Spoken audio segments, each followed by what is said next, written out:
आंख मारे ओ लड़की, आंख मारे, आंख मारे ओ लड़की। Oh wow, looking so fascinating. Welcome back to my channel NST Live. जैसे कि आपने देखा, जो फोटो में अनुष्का शर्मा और कैटरीना कैफ आंख मार रही थी, वो और कहीं नहीं फोटोशॉप पर ही डिज़ाइन किया गया है। अगर आप भी इस तरह का एडिटिंग सीखना चाहते हैं और फोटोशॉप में एक्सपर्ट बनना चाहते हैं तो बने रहिए इस वीडियो के साथ। और अभी तक जिस किसी ने मेरा चैनल को सब्सक्राइब नहीं किया वो जल्दी से जाके चैनल को सब्सक्राइब कर दे और बेल आइकन को हिट ज़रूर कर दे। अब ये बेल आइकन को क्यों हिट करें? क्योंकि ये जो फोटोशॉप का मेरा ट्यूटोरियल है वो 3, 4 या 5 पार्ट में भी आ सकता है। तो सबसे पहले नोटिफिकेशन आपके पास पहुंचने के लिए आपको क्या करना होगा, तो बेल आइकन को हिट करना ज़रूरी है। तो आगे बढ़ते हैं हमारा टॉपिक फोटोशॉप के साथ। सबसे पहले देख लेते हैं हाइलाइट्स कि हम क्या क्या पढ़ने वाले हैं। तो सबसे पहले तो देख लिया, दूसरा आते हैं।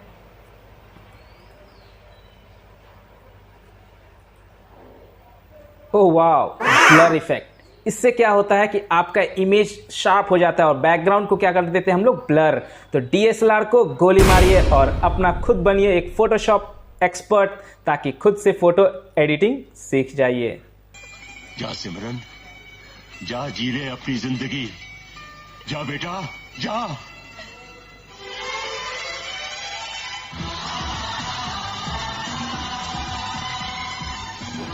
चलिए सिमरन, ओ राज को तो अपनी सिमरन मिल गई। चलिए अब आप अपनी सिमरन खोजिए। ओ सॉरी, आपको सिमरन खोजने की जरूरत नहीं है, सिमरन को दूर करने की जरूरत है यहाँ शाहरुख के साथ। तो ये कैसे होगा?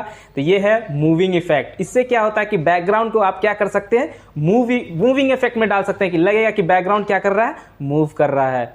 चलिए देखते हैं दूसरा क्या पढ़ने वाले हम लोग।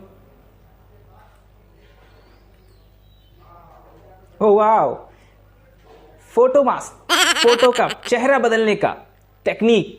इससे क्या कर सकते हैं आप, एक किसी का फेस किसी और में लगा सकते हैं।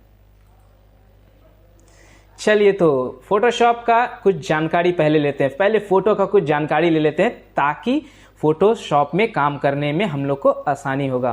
तो सबसे पहले देखते हैं कि इमेज फॉर्मेट, क्योंकि कोई भी इमेज होता है या फाइल होता है, उसका क्या होता है, एक फॉर्मेट होता है, एक उसका फाइल एक्सटेंशन नेम होता है, ताकि हम पहचान सके ये किस तरह का फाइल है। इसी को हम लोग बोलते हैं फाइल एक्सटेंशन नेम। तो फोटो का बहुत सारे फाइल एक्सटेंशन नेम है। तो सबसे पहला आता है जेपीजी। बहुत सारे लोग इससे फैमिलियर होंगे, जिसका फुल फॉर्म होता है ज्वाइंट फोटोग्राफिक एक्सपर्ट ग्रुप। इसमें क्या है कि फोटो ज्वाइंट रहता है। आगे बताएंगे क्यों इसको जीपीजी बोला जाता है। दूसरा होता है जेफ, जीएफ नहीं, बहुत लोग यहाँ जीएफ बोल देते हैं, जीएफ नहीं, ये है जेफ, ग्राफिक इंटरचेंज फॉर्मेट। जो पहला इंट्रोडक्शन में मेरा फोटो आया था आंख मारते, वो और कोई फॉर्मेट नहीं, यही फॉर्मेट था, ग्राफिक इंटरचेंज फॉर्मेट, जिसमें क्या होता है कि ग्राफिक ऑटोमेटिक चेंज होता है। उसके बाद आता है पीएनजी, पोर्टेबल नेटवर्क ग्राफिक। इस तरह का इमेज में क्या होता है कि बैकग्राउंड क्या होता है, ट्रांसपेरेंट होता है। मतलब किसी भी इमेज को आप कहीं भी पुट कर सकते हैं विदाउट बैकग्राउंड। उसके बाद आता है BMP, bit image and TIFF, और टैग इमेज फाइल फॉर्मेट। ये दो इमेज फॉर्मेट जो है वो बहुत ही हाई क्वालिटी का होता है, इसका साइज भी बहुत बड़े होते हैं। लेकिन फैमिलियर हम लोग ज़्यादातर 3 ही से होते हैं, जेपीजी, जेफ और पीएनजी। तो चलिए आगे बढ़ाते हैं और देखते हैं। सबसे पहले इंट्रोडक्शन देते हैं कि कैसे हम लोग फोटोशॉप को पहले ओपन करेंगे।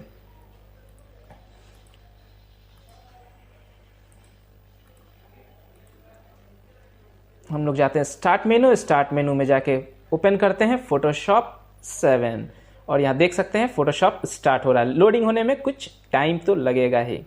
जैसे कि जिस किसी ने मेरा अभी पहला 2 पार्ट नहीं देखा है, सॉफ्टवेयर नहीं देखा है कि आखिर सॉफ्टवेयर क्या होता है, रैम रोम क्या होता है, क्यों खुलने में देरी हो रहा है, क्योंकि वो जो सॉफ्टवेयर रहता है वो कहाँ स्टोर रहता है, हार्ड डिस्क में। और जब भी वो ओपन होगा, कोई भी सॉफ्टवेयर ओपन होता है, सबसे पहले लोड लेगा कहाँ, रैम में, तभी जाके वो सॉफ्टवेयर रन करता है। तो चलिए बढ़ते हैं। खुल गया है मेरा फोटोशॉप। सबसे ऊपर वाले को क्या बोलते हैं हम लोग, टाइटल बार, जिसमें टाइटल लिखा रहता है। उसके बाद यहां आप देख पा रहे हैं, ये इसको बोलते हैं हम लोग टूल बार, जहां पर टोटल टूल है जिसके मदद से हम लोग एडिटिंग करेंगे फोटो का। यहां पर देखिएगा 3 डॉकलेट खुला हुआ है, एक हिस्ट्री का है, एक लेयर का है और एक कलर का है। तो ये अगर हम चाहते हैं क्या कि इसको हाइड करना, तो ये हम लोग विंडो मेनू बार से हटा सकते हैं। जैसे कि अगर हम टूल बार पे क्लिक किए तो ये क्या हुआ, टूल बार क्या हो गया, हाइड हो गया। दोबारा अगर लाना चाहते हैं फिर उसी टूल बार पे क्लिक करेंगे तो दोबारा आ गया। लेयर्स, पहले सबसे पहले समझते हैं लेयर क्या है। जैसे कि अगर हम कोई फोटो में हम ए लिखेंगे, ए के ऊपर हम बी लिखेंगे, अगर हम बी को इरेज करना चाहेंगे तो वो नीचे वाला ए भी इरेज होगा, क्योंकि वो उस पर चिपका हुआ है। उसी को हम लोग बोलते हैं जेपीजी फॉर्मेट, ज्वाइंट पिक्चर। मतलब किसी पिक्चर के ऊपर अगर पिक्चर देंगे तो क्या हो जाएगा, वो ज्वाइंट हो जाता है, और जब इरेज करेंगे तो वो क्या होगा, नीचे वाला भी इरेज होगा। लेकिन फोटोशॉप में लेयर का फीचर है, जैसे कि एक लेयर, दूसरा लेयर, तीसरा लेयर, चौथा लेयर, यहां पर काम करता है लेयर। जैसे कि ए लिखे हम ए लेयर में, पहला लेयर में बी लिखे दूसरा लेयर में, अगर हमको इरेज करना है दिखेगा एक के ऊपर एक, लेकिन अगर हमको पीछे से ए डिलीट करना है तो लेयर 1 को सेलेक्ट करके ए को इरेज कर सकते हैं आसानी से। ये है लेयर फीचर्स। और कभी भी काम कीजिएगा तो सबसे पहले यहां देख सकते हैं इस लेयर फीचर को ऑन कर लीजिएगा। यहां से विंडोज पे जाके लेयर, अगर यहां ऑफ करेंगे तो वो ऑफ हो गया। दोबारा अगर लाना है तो दोबारा जाके हम क्लिक करते हैं लेयर्स पे। तो चलिए आगे बढ़ते हैं और भी ऑप्शन के साथ।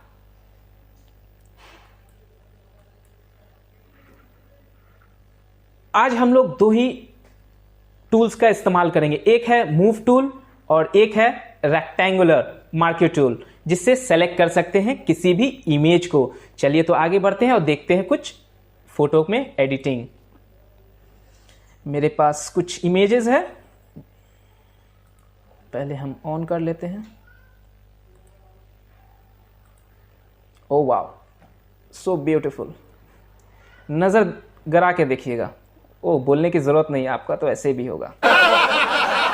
चलिए तो एडिटिंग करते हैं। पहले सबसे पहला सिलेक्शन टूल में, मतलब ये मार्क्यू टूल क्या है, सेलेक्ट करता है किसी भी इमेज का पोर्शन को हम सेलेक्ट कर सकते हैं।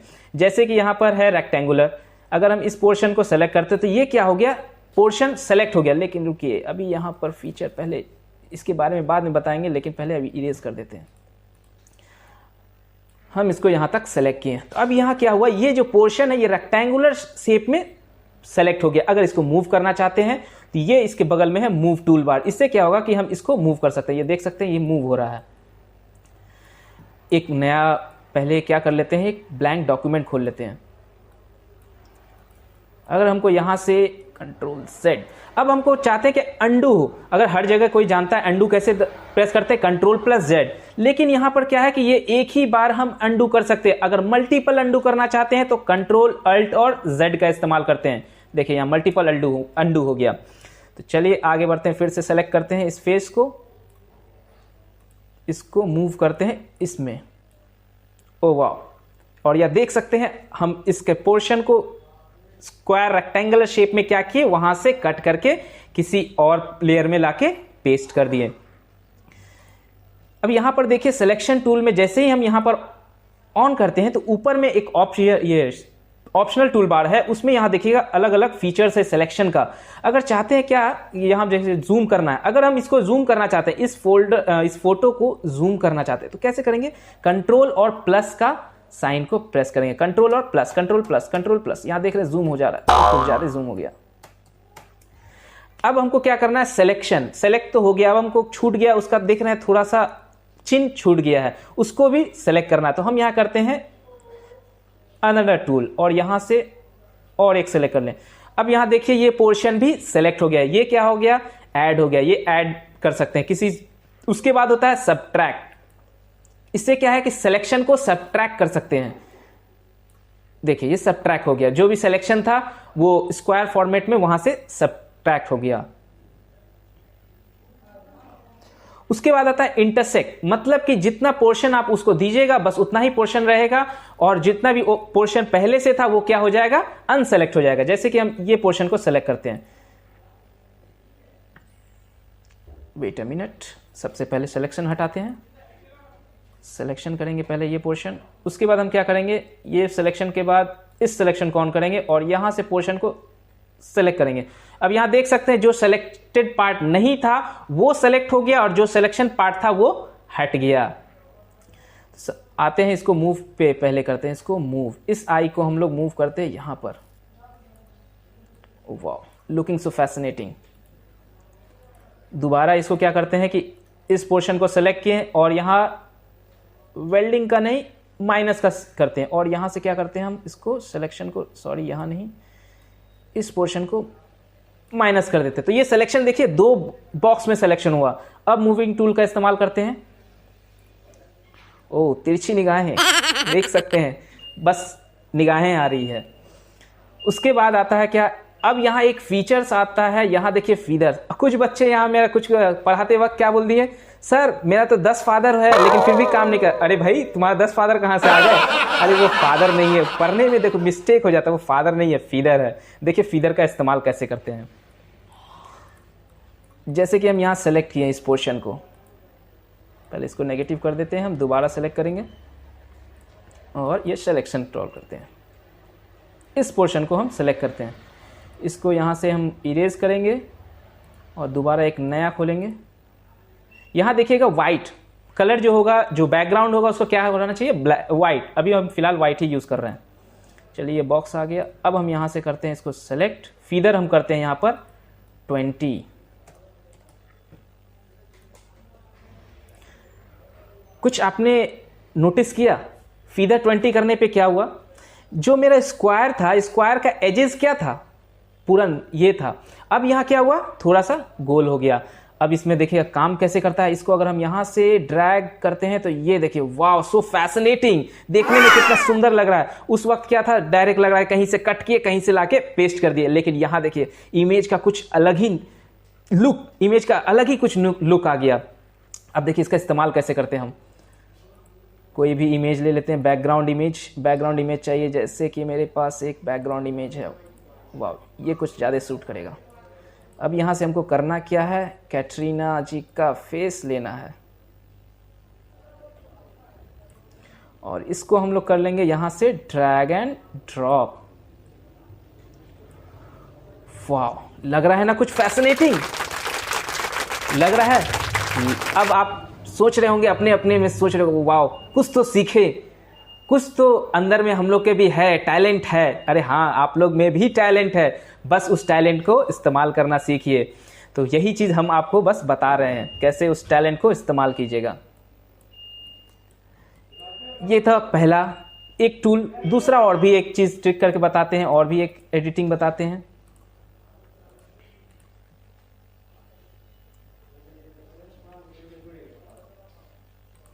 जैसे हम एक इमेज लेने वाले हैं जिसका कोई बैकग्राउंड नहीं हो। जी हाँ, आप लोग अगर मेरा वीडियो सही से सुन रहे होंगे, स्टार्टिंग से सुन रहे होंगे, तो एक चीज़ नोटिस किए होंगे, हम बिना बैकग्राउंड का बोलें तो उसका फाइल फॉर्मेट क्या होगा। अगर आपको पता है तो जल्दी से जाकर कमेंट बॉक्स में कमेंट कीजिए।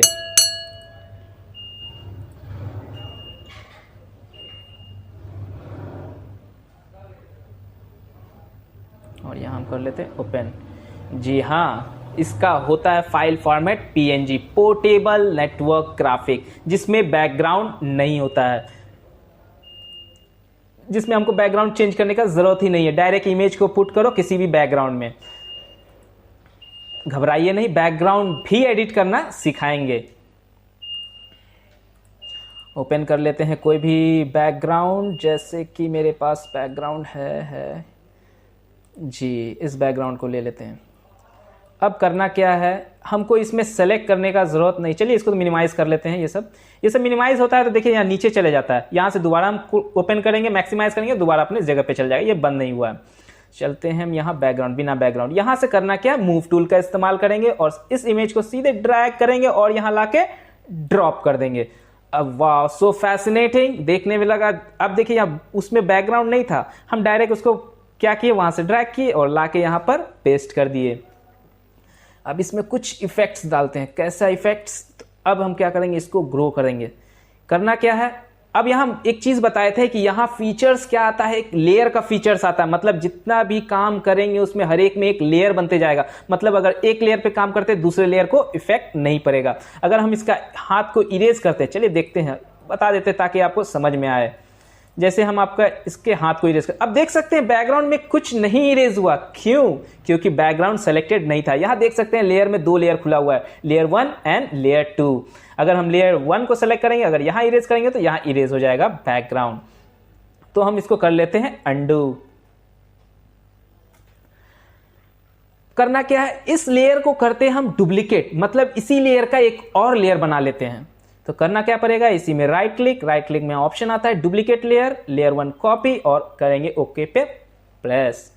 अब यहां पर बंद देख सकते हैं मेरे पास एक डबल लेयर है, अब यहां दिख नहीं रहा है क्योंकि सेम लेयर के ऊपर सेम है, तो ये दिखेगा नहीं। तो हम इसको क्या करते हैं, पहले ट्रांसफॉर्म करेंगे, मतलब अगर इस इमेज को छोटा बड़ा करना है तो यहां देखिए एक ऑप्शन है शो बाउंडिंग बॉक्स, यहां दिख रहा है ऊपर में। अगर इसमें क्लिक करेंगे तो देखिए इस इमेज का एक डॉट्स आ रहा है, जिससे कि हम इस इमेज को छोटा या बड़ा कर सकते हैं। अगर यहां से नहीं करना चाहते हैं, अगर शॉर्टकट करना चाहते हैं तो Ctrl+T, जिसका मतलब होता है ट्रांसफॉर्म। चलिए तो हम इसको क्या कर लेते हैं, बड़ा कर लेते हैं। और जब भी किसी इमेज को छोटा बड़ा करते हैं, चलिए इसको पहले इधर लेके आते हैं, पहले दिखा देते हैं। कभी भी इमेज को छोटा बड़ा करते हैं तो ध्यान रखिएगा हमेशा उसको कोना से करिएगा, क्योंकि अगर हम इसको देखिए साइड से करते हैं तो क्या होगा, इमेज क्या हो गया, लंबा हो गया, कुछ ज्यादा ही खराब लग रहा है। तो चलिए हम इसको पहले करते हैं अंडू। हो जा भाई, नहीं होगा क्योंकि हम यहां पर ट्रांसफॉर्म में है। तो यहां हम क्या करते हैं, सीधे कैंसिल ट्रांसफॉर्म, मतलब जो भी ट्रांसफॉर्मेशन किए हैं कैंसिल हो जाएगा। फिर से हम करते हैं ऑन ट्रांसफॉर्म को और इस इमेज को कर लेते हैं बड़ा हल्का सा, ये इमेज हो गया बड़ा। अब यहां देखिए फीचर्स देखिए कि हम इस बैकग्राउंड को क्या करने, बैकग्राउंड को नहीं, इस लेयर को, एक लेयर को, जैसे 2 लेयर है इसमें से एक लेयर को क्या करेंगे, ब्राइटनेस कम करेंगे। ये कैसे करते हैं, जैसे देखिए हम इस लेयर को नहीं, चलिए हम सेलेक्ट करेंगे कौन सा, पहले हम यहाँ ओके कर लेते हैं। पहले डबल क्लिक कीजिएगा तो भी वो ओके हो जाएगा, अगर यहाँ से ओके कीजिएगा तो भी ओके हो जाएगा। चलिए हम इसको पहले कम बोल देते हैं कंप्यूटर का, नहीं चलिए आपका मान लिए बात, ओके हो गया। चलिए तो अब यहाँ से एक ऑप्शन आता है, देख रहे हैं ऊपर में ओपेसिटी। ओपेसिटी से क्या होता है कि उसका जो दिखता है वो थोड़ा डार्क होता है, तो ओपेसिटी अगर हम कम करते हैं तो वो ट्रांसपेरेंट होने लगता है। तो चलिए हम इसको करते हैं ट्रांसपेरेंट और इस लेयर को कर देते हैं अबव और इस लेयर को कर देते हैं डाउन, बस drag and drop. Oh wow, looking so fascinating. देखा किस तरह एक छोटे से लेयर को बस कॉपी करके ओपेसिटी कम करके या फिर सिलेक्शन टूल के बार के मदद से हम कैसे किसी इमेज को इतने आसानी तरीके से एडिट कर सकते हैं। तो चलिए तो इस वीडियो को हम ज्यादा बड़ा नहीं बनाएंगे क्योंकि थक जाइएगा। जितना भी अभी तक बताए हैं 2 टॉपिक, इस 2 टॉपिक को जरूर प्रैक्टिस कीजिए। मिलते हैं नेक्स्ट वीडियो में, तब तक के लिए धन्यवाद, शुक्रिया, थैंक यू।